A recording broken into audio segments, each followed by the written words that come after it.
welcome to the Film Ireland podcast. From all our editors and contributors, we wish you a happy new year. So to kick things off, I'm here with Viko Nikci as his debut feature, Cellar Door, is about to hit cinemas. Hello, thanks for having me. Thank you, welcome.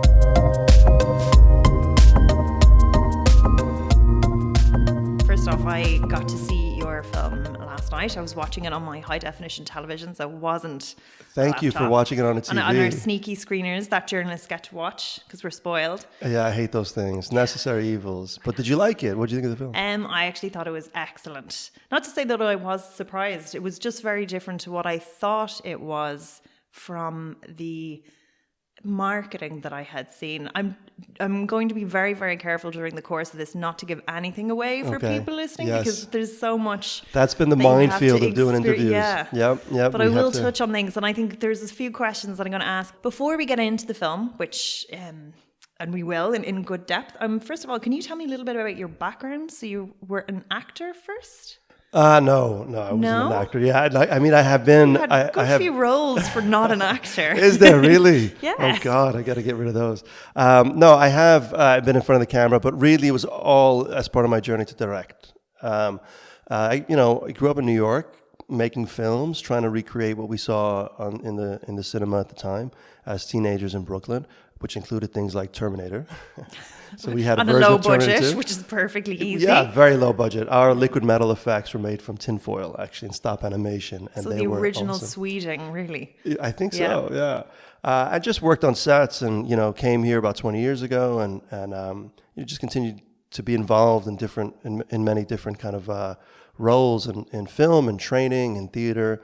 And then, in a way, when you get on set for a film like Cellar Door, which is, it doesn't have all the money all the time in the world, but it has exactly what we need. You're putting together all those skills day to day, so you understand what the actors are going through, you understand what the crew are going through, because you've done a lot of those roles. So it was all part of the journey to get to where I am now, making films as a director. Perfect. And you mentioned there that there was very little money. I will definitely ask you more about the producing element, but just as a comment, that's not immediately obvious, because I had said to Stephen, I was like, obviously they had a good few bob. Yeah, no, we did. We had what we needed. Let me say this. The film started with a smaller budget in mind, because it started as a project that was supposed to be directed by film-based students. When the film-based master's program was going on, which I've always said is, one of the, if not the best production masters or any training, anywhere. They were doing one or sometimes two feature films a year. And this was, I think it was the second year. And at the time, actually, there was a big group. So there was this structure to the course where there's 3 directors. So there's 3 sections of the film, kind of scenes that she experiences again and again, and she changes, every time she experiences. That was really designed for 3 different people to do. That makes a lot of sense. Yeah. So actually, it was, that was one of those things where I was, by the time it came about for me doing it, I had very little time. And there was a combination of things. The story out of Galway with the babies in Tomb, that was heartbreaking. And I wanted to do something that touched upon that and that kind of heartache that so many people felt. And anger. You can get a little bit of that kind of subtle rage from and this is not so anger. subtle, there's a bit of a FU, and then there's this character of Aidie, which I had in mind. When I combined the two, I thought it was a very unique perspective, but I had very little, I had what turned out to be 8 days to write the script. And it was fine because there's no pressure of having to do it, but there was a sensibility to keep it tight and not rambling and keep it very, very focused. So that was a built-in trait to the film where it didn't need so much. Now, we got what we needed, but we were able to finance it very, very kind of with one yes, essentially. What happened was David Collins from Samson Films, who's an incredible producer, and I worked with in Coming Home, he read the script and he's like, "You're doing this. This has got to be your first narrative feature, and let's do it together." There's a huge other story there where I ended up getting another script for the students to do, which I think everyone wanted above this, ironically enough, and they made it. It was a great film. And I ended up making Cellar Door. When we got together with David to figure out what the best version of this is and what the best scale of it, I was looking for that tight kind of light on its feet production where we had tons of prep time, which we did. You know, it was a 20-day shoot, which we didn't use the full 20 days even. It was shorter than that. And a long edit, you know, to really make it come together. And really the edit is what makes the film. The edit is what rediscovered the script, that fast pace of the script. Yeah. It's like a downhill ski race. It's like, I always visualize like an arrow flying through the air until it hits the target. And the reason why it all happened so fast, it was like a fever dream of a script, is because I knew what that target was. Yeah. The script started with that ending, the last kind of 8 or 10 minutes, and then it was about pulling it back and letting the story go there. And I think that's what works about that sequence, why everybody reacts to that sequence. Yeah. And you know, a big part of, I think, the success of the film. And the edit was rediscovering the kind of imagery and the cuts, and the focus for that ending. Whereas the production was you know, we started off in a different way, actually. We started off much more fluid, dolly, steady cams, all this, and it just wasn't working.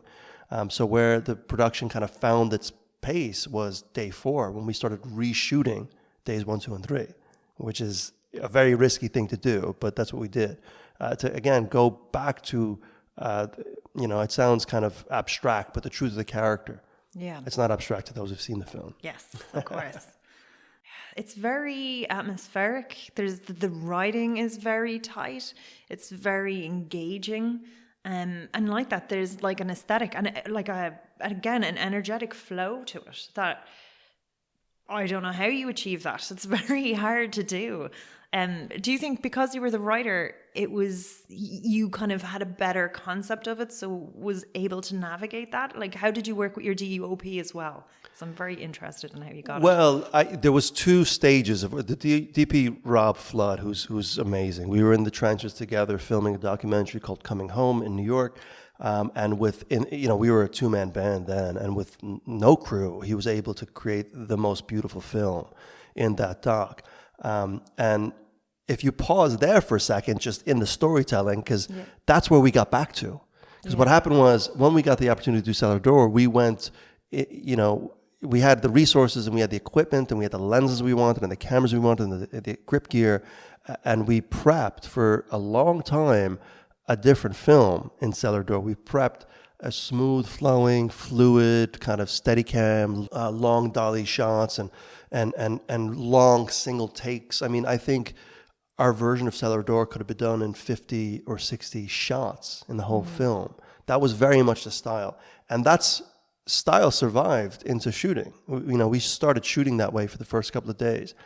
And it was, you know, never forget that Wednesday, day 3, late into the night, we broke free from that and said, okay, let's go back. Let's rediscover that connection we had in Coming Home, where we didn't know what was going to happen in front of us, and we had to be very kind of proactive and very engaged in what was going on, as opposed to executing a game plan that happened in the past. Forget the storyboards, forget the shot list, all that goes out the window. Let's just move the camera. And we broke it out of that, and we spent the next 4 weeks walking past all those, you know, all the pretty dollies, and gave the film, I think, the energy it needed. So working with... I was going to say, it's almost like when Marty McFly was recast Yeah, as Michael yeah. J. Fox, and it would have been a totally different piece tonally, like a completely different piece. Completely. And it was risky. I remember on Thursday morning bringing in the first AD and saying, what do I have on the Friday? And then he said this, and that, and actors, and, I said, bring that for today. Bring everything from Friday today. Clear Friday. And he's like, why do you want to clear Friday? I was like, because I want to start reshooting last Monday, Tuesday, Wednesday. And that's what we did. We took all that style and reshot those scenes. So there's a lot of calls to everyone saying, okay, we're going to do it again. And it was a dramatically different style. And it was a style that's like really suited the film. But it also created a lot of pressure in the edit, because you had the way we were shooting is, we let a scene run, and then we would kind of snake the camera around. So as Karen, who brilliantly portrays Aidie in the film, has said, it's head-to-toe acting all the time, every take. So there's no coverage. Is phenomenal. Yeah, she is good, isn't she? Yeah, like she is just phenomenal in this. Like there's she has such range. She really embodies that character and makes, you know, and really kind of brings the fight. And I mean, and it's complex. It's hard to do. It's a very challenging role, but she was all in. And you know, so much like blocking and movement and everything, even. And still no maintaining continuity, no script supervisor, no, you know, we just did it. But luckily for the subject matter, continuity isn't the most important. No, part it's not. of it. No, but it's tough because there's you know, she does the character experiences these shifts in time. So there's a couple of scenes that she revisits, and with full awareness. So she's changing the scenes as she's going back.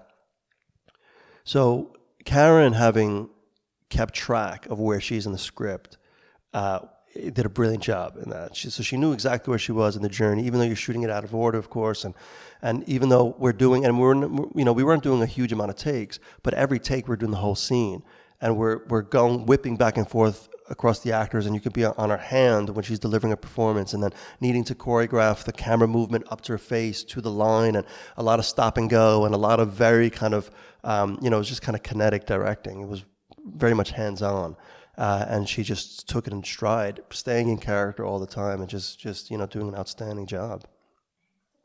As well as Rob. I got to say, a lot of, my job, I think the biggest influence I had over the film is editing.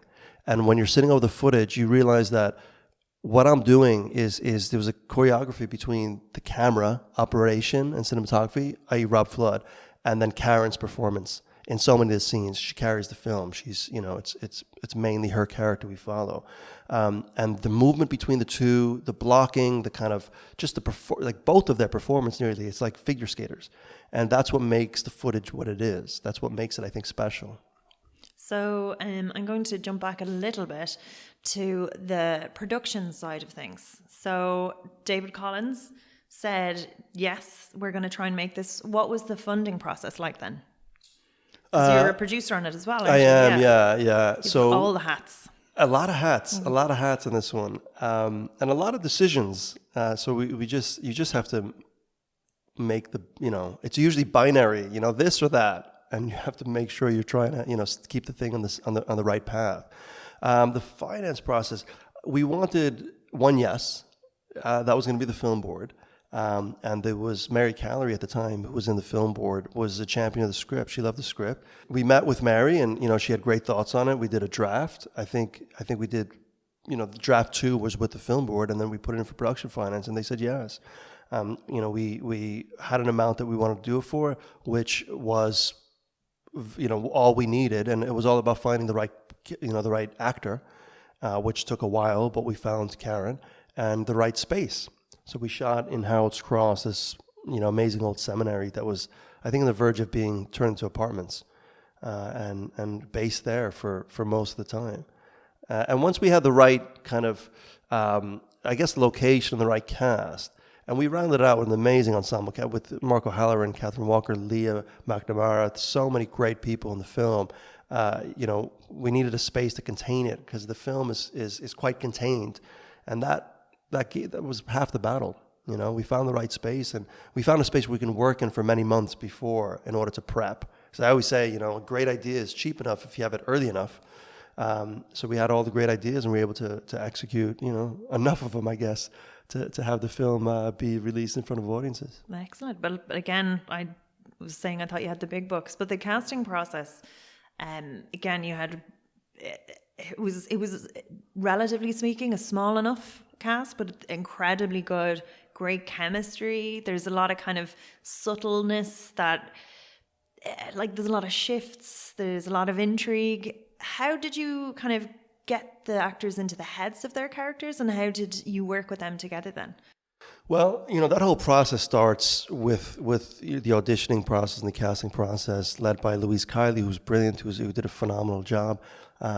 Once you get the right people, you don't have much more time than like a coffee or maybe 2 if you're lucky during prep. So you get on set, and it's just about, making sure that everybody understands what the intention is of what you're trying to do, and then giving them the space to bring in their own interpretation, intention, interpretation. And when both of those things are coming together, ideal world, you're creating something new, and that's what I think everybody's looking for. It's funny where if you have something in mind with a performance, and then you get what you have in mind, it's usually flat or bland, or there's no spontaneity. I think film, the big challenge, the other question about the documentary is interesting because with docs, there's this notion that what happens in front of the camera is the first time it happened, because that's usually the truth.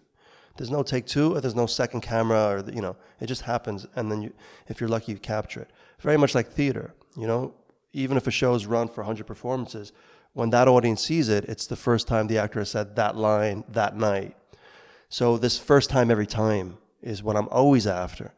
So a lot of the times that can only happen is when an actor has room to interpret and a room to give something that you never imagined in all the scenarios of how you saw the scene. And once you get that, you usually move on.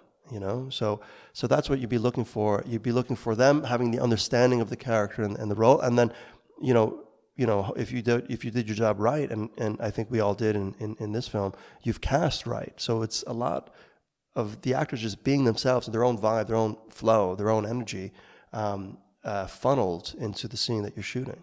And as a director, which is the performance that would have been the most different and the most surprising from what you had in mind? I think all of them, to be honest. I think that when you're writing a script and if you're directing a film and you're reading the script, the performances in your head only get so far. They're just filtered through one voice, your own.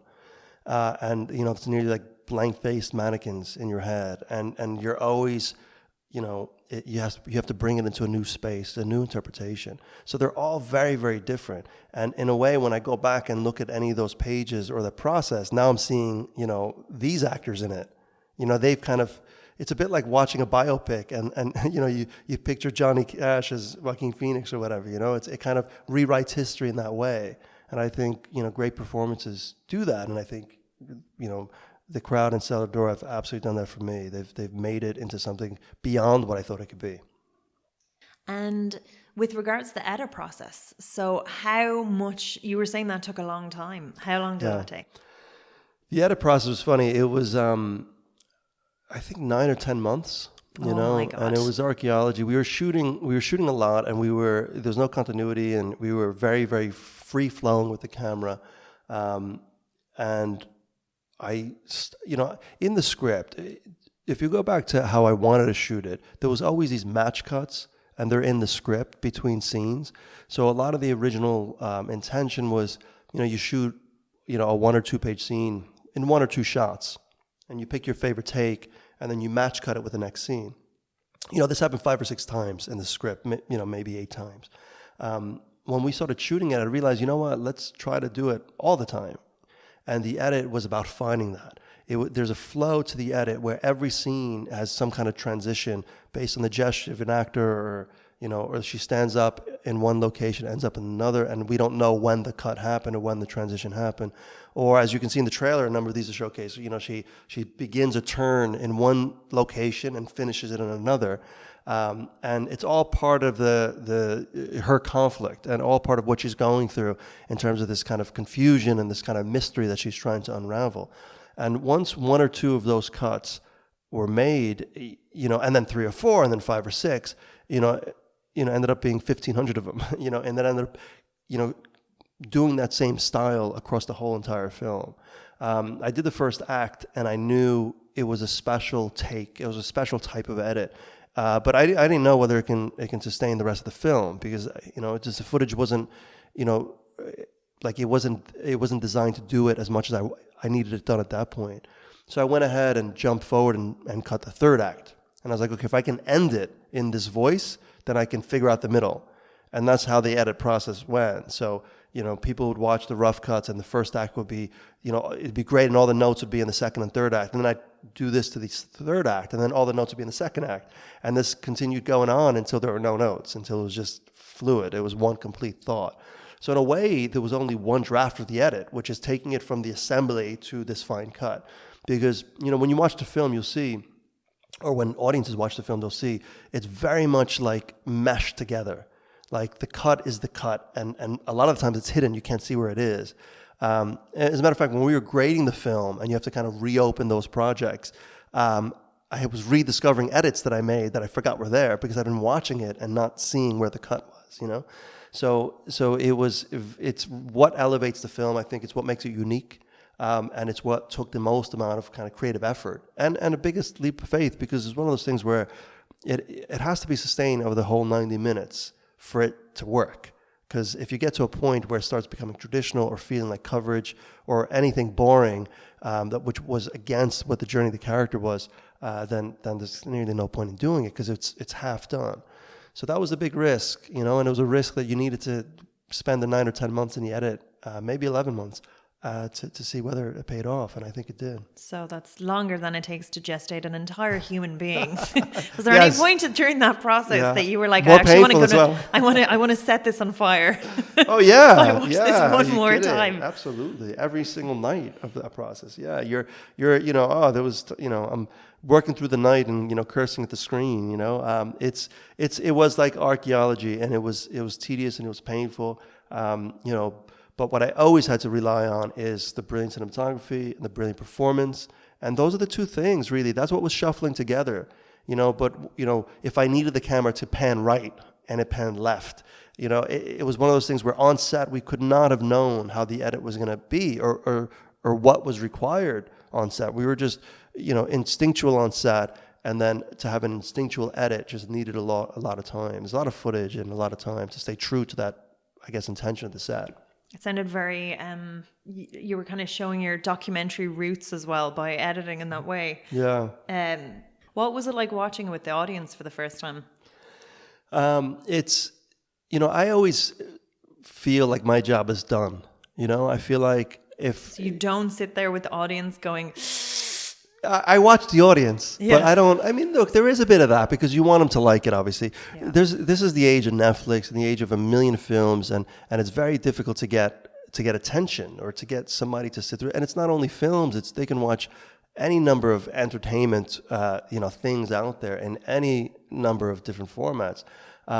So, you know, and I'm really kind of conscious of that and respectful of people's time. So even in Galway, every time, or any screening, even a cast and crew or whatever screenings, you know, we're going to release this on the 25th to select cinemas throughout the country. And I feel for every one of those screenings, I'm thankful that they decided to spend those 90 minutes, you know, watching this film. So I feel appreciative. And that's how I feel usually when I'm sitting in the back of a screening. So I just feel thankful for it. And then you hope that they like it or you hope they enjoy it.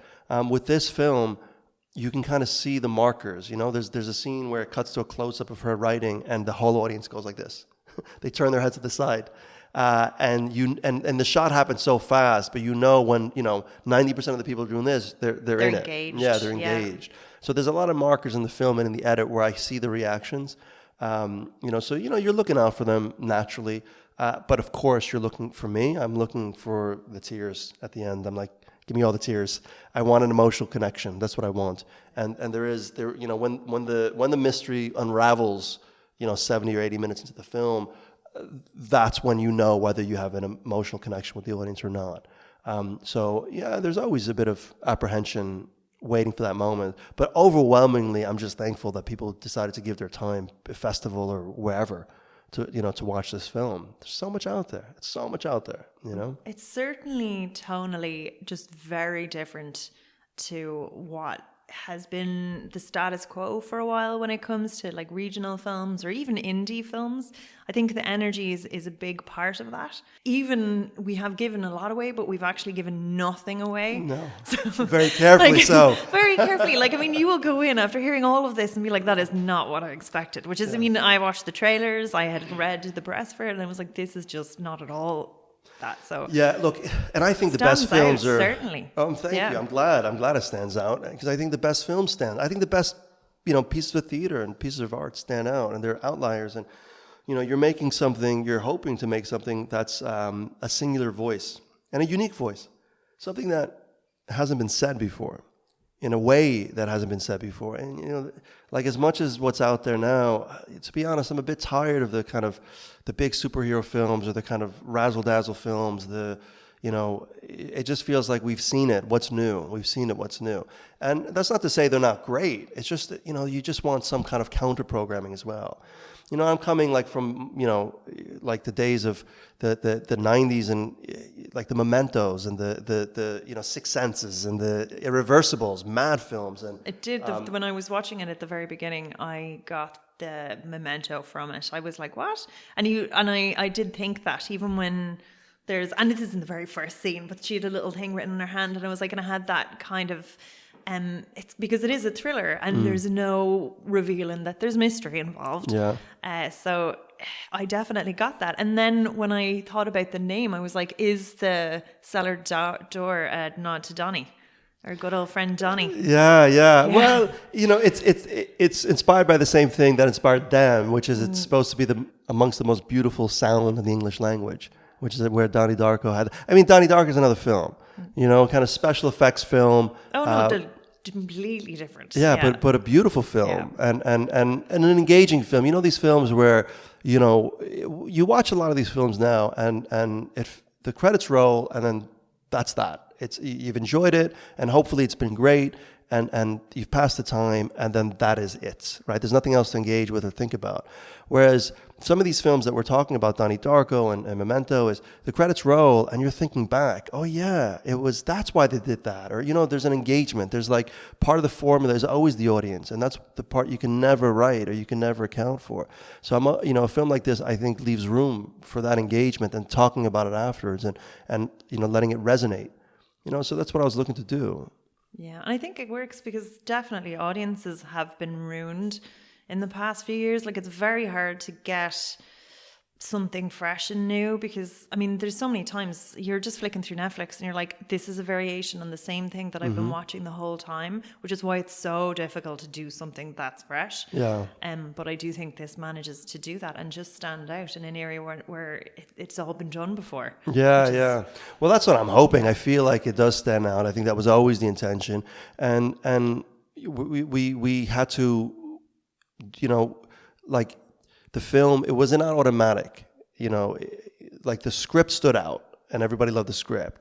But then it had to be a production, and the production went the way it went, and then it had to be an edit, and the edit had to stand, like every stage, the film very much dies and has to be reborn.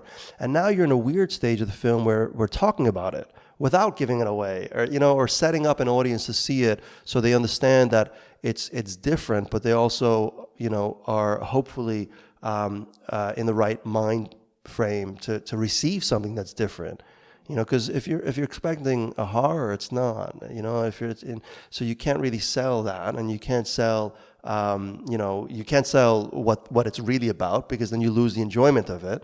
So you're trying to be careful, as I am now, with the words. Say, listen, go see it, trust me, and then talk to me afterwards, One question I did want to ask is there anything that if you went back and traveled through time to you as you were writing the script, what would you tell yourself to do or not to do? I would tell myself, be careful planning underwater shoots. Oh, God. I would say be very careful planning underwater shoots is what I would tell myself. Media insurance going to claim that time? No, nothing like that. Nothing like that. Yeah. It takes, let me just say this, it takes a lot of energy to heat up water. Oh, no. So that was a bit of a nightmare. It's funny, when we were talking about doing the film, I did a pass, like what I call the kind of production pass, which was really the kind of second draft of the film. And I did look out for anything that would be troublesome in a shoot. One of the things that left was a cat. I had a cat in the film, weaving through the film, and I was like, you know what? I don't want to deal with a cat on set. I don't want to rely on a cat. That's performing. What happens when you're your own producer. Yeah. So if you're the director, you'd be like, I want 10 cats. Yeah, you get them for me. But if you're your own Exactly. producer, you're like, oh no. Listen, you wear different hats, but you wear them at different times. That's the key. So when you're on set, you do think like a director because you have to. But before then, when you're responsible for some of the decisions, you do wear your producer's cat or cat. You wear your producer's hat, and you think get rid of the cat. Although the writer and the director would have wanted it, and maybe the editor, but certainly not the producer. And I'd say the editor wouldn't have wanted it either, because if it performed, I just didn't want to be waiting for a cat to do, to be a cat on call, But yeah, there was an underwater thing that was very cold. I'm still cold thinking about it. Oh no. And then what other stories, what do you think draws you to a good story? And what is just even like abstract things that you go to? And what other stories are you interested in telling in the future? I have a few things that are circling that I'm interested in telling. And what draws me, what they all have in common is really the ending, is that feeling that you have when you finish something. And that's what this script had for me. That's what I'm working on another script at the moment about. It's a true story set in Sarajevo, and it's every page you're on works towards that final beat. I think it's so important. It's nearly like the structure of a joke. It all counts.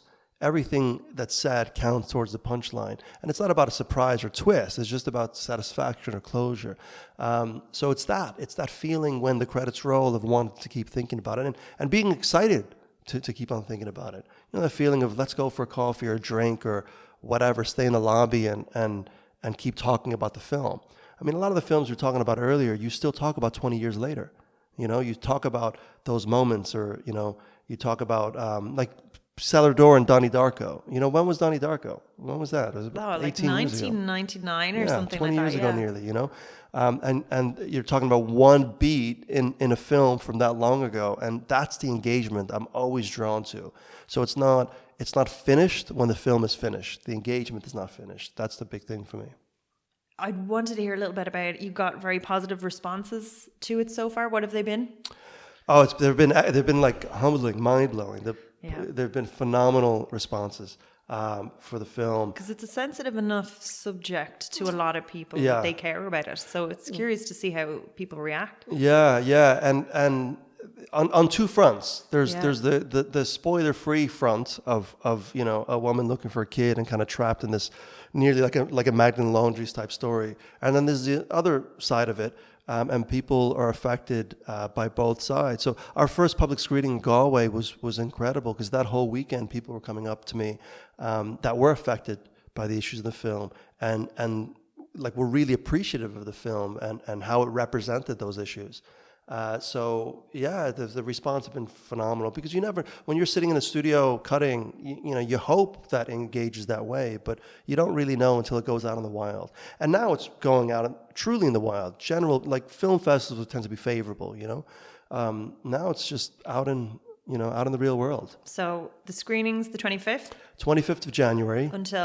Until people stop coming. That's open-ended. Open-ended, but just go for the first 2 weeks, in case. Like, I wouldn't leave it for a year, just in case. Keep going. Have a look. It's in a few cinemas all over the country, and it's see it and engage and talk about it. That's the point. Are you doing any Q&As? I am, yes. There's a Q&A in Dundrum on the 25th, and there's one in Galway, I think, on the 30th, but it'll be up. I think the film has a Facebook page, Cellar Door. Cellar Door. Have a look at Cellar Door. Or at Welcome Pictures is another one. At Samson Films is another one. Any one of those. I'm sure we can post all that stuff. Of course, we'll have a lot on filmireland.net. Please, Yes. I'm terrible with all the social media stuff. I'm awful at it. But I'm sure through Film Ireland, through wherever you're hearing this. January 25th. That's the date. Yeah, go see it. Excellent. And again, we heartily recommend that you do. Thank you so much for chatting with us. Thank you very much for your kind thoughts on the film and for having me. I appreciate it. Thank you. And thank you for listening to the Film Ireland podcast. So we have a weighty back catalogue of podcasts for you to browse through at your leisure. And make sure you check out filmireland.net for all the latest news, reviews and interviews.